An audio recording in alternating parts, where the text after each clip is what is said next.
So I don't read a lot of nonfiction, which is kind of odd because I'm certainly getting to that age where I'm supposed to be making that transition to Winston Churchill biographies and World War II recounts. And if I'm going to be stubborn and stick with fiction, I was probably supposed to transition to James Michener or Louis L'Amour.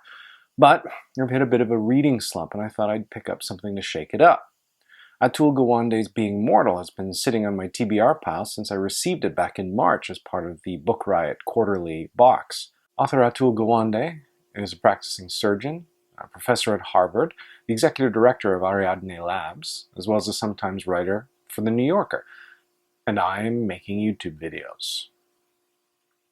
Atul is actually a really wonderful writer, and the book is suffused with his sort of warm tone. I imagine he has an incredible bedside manner. And the book is a great read. Traditionally, population density was a triangle. We have a lot of people at the base and sort of tapering off to a point as people get older. But now, with people living longer lives and having fewer children, that pyramid is turning into a bit of a rectangle. Today, there's just as many 50-year-olds as there are 5-year-olds. And that's going to have some severe implications as the population ages. We live in an old neighborhood. A lot of our neighbors are senior citizens. Our neighbor, in fact, is an original owner of their home and has been there for over a half century. She's ailing. She's taking lots of medication for various diseases, but he's dedicated to her, drives her to the hairdresser every Saturday, and Sunday takes her to church. We see him walking around the neighborhood every day on a little constitutional and putter around in his garden in the front yard, despite the fact that his kids have paid for a landscaping service. Several months back, he had a little bit of a spill at the house. Nothing too serious. They brought him to the hospital to have him checked out. He was back at home shortly, no problem. A couple months later, he had another fall. The kids started showing up in the house a little bit more. They quietly put the house up for sale, and the car disappeared from the garage. He was no longer driving anymore. They were looking at a senior living facility. Subsequent to that, he had another fall, this time in the washroom, landing in such a way that his wife was unable to get the door open to get at him. So my grandmother is living in a senior care facility. But things have been changing as of late. She's not eating as much. Her kitchen is in a bit of disarray, which is unheard of for the kids who grew up in a meticulously taken care of kitchen. And she's fallen prey to some online con men and mail-order shysters. And it's difficult to navigate what should happen next, especially when there are 9 kids, each with their own unique ideas of what is best for their mother.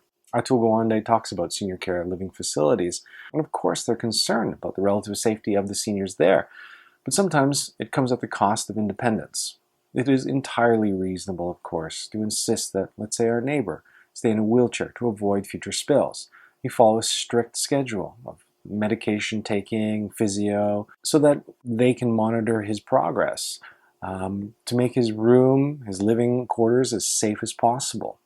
But at the same time, a lot of seniors want to have a sense of independence, want to get out and around on their own. They want to have their own possessions, doors that lock, and feel that they've earned the right to call the schedule of their days. And so how do you balance those two things? For some people, independence is far more important than anything else and any perceived notion of safety, despite what the kids may want. It reminds me of the book The 100-Year-Old Man Who Climbed Out the Window and Disappeared by Jonas Jonasson, which was turned into a movie, wherein the 100-year-old man, ready to celebrate his 100th birthday at the senior facility, decides enough is enough. Escapes out his window to embark on an adventure that includes gangsters, drug money, elephants, murder, mayhem, and the like, as well as his Forrest Gump-like past that's put him in contact with Harry Truman, Joseph Stalin, Einstein, Mao Zedong, and others. In the second half of the book, Gawande talks about end-of-life decisions that seek to prolong life, but often at the cost of the individual's quality of life. With terminal patients, simply living may not be enough, and sometimes the cure can be worse than the disease. In a telling moment in the book, Gawande recounts an episode with their father's attending doctor. His mother, his father, and himself, all doctors themselves, listened to the available options, but left them sort of confused and scratching their heads. There was a lot of information to take in. But in the end, it was simply, well, without medication, how long could he be expected to live? On the short end, 3 months. On the long end, 12 months.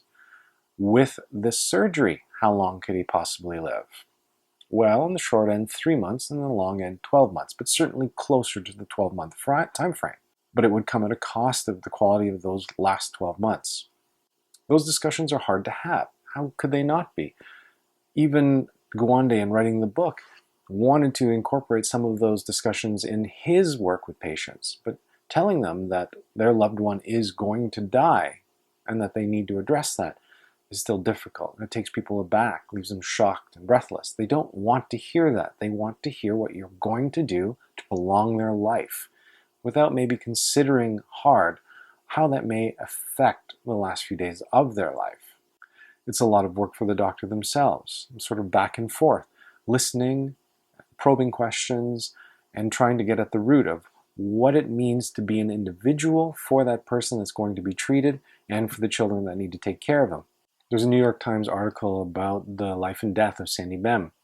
Sandy was a researcher in gender studies and had a life defined by her intellect. She was diagnosed with early stages of Alzheimer's, and that profoundly affected her because her sense of self was tied to her intellect. Fine, she could live a long life with the disease, but if it's not in the full use of her mind, that essentially isn't her, and she did not want to continue living. A lot of assisted suicide really is legal if you have 6 months to live and you're of sound mind and body. In the case with Alzheimer's, she's certainly going to outlive 6 months and live many long years before succumbing to the disease. And one could argue that she would not be of sound mind and body in the grips of Alzheimer's. So for her, it was a matter of asking how she could enjoy as much time as possible being herself, to be there for the birth of her grandchild or familial moments and occasions, but to be cognizant enough to know that soon after that she would lose her identity. How do you choose that point? And how do you get everyone in your family to understand that and get them on board that it is what is important to you is your sense of self. And if your sense of self is tied to the intellect, it doesn't matter if your family knows that you're going to be happy and that you have a smile when you see your grandson's face, because as far as you're concerned, that isn't you anymore. That isn't you that's holding this child, and you've disappeared from the body. Sandy refused to live out the last of her days in a somewhat healthy physical body, but not without her mind. Anyway, Being Mortal by Atul Gawande is a fantastic read. I enjoyed it immensely, and it helps talk about something that's really difficult. And I know it's kind of weird, but I actually gave it to my folks to read as well. I sort of preface it by saying, no, I know you're going to probably outlive me and you're going to be fine, and I don't plan on throwing you into an old folks home anytime soon, but I thought you'd like to read it so that maybe inch a little closer to those harder conversations. And so to find out what is important to them and what it means for them as they get older and what they want. And it forces me to start thinking a little bit about that as well. The book is heavy, but it's so well written. It is a compelling read, super interesting. And I know most of you probably think it's a lifetime away as far as having to worry about that for yourselves or your parents, maybe your grandparents. But I still think it's important to have that conversation, to address it more head on, as what Gawande does in the book itself. Sorry, here's some pictures of kittens.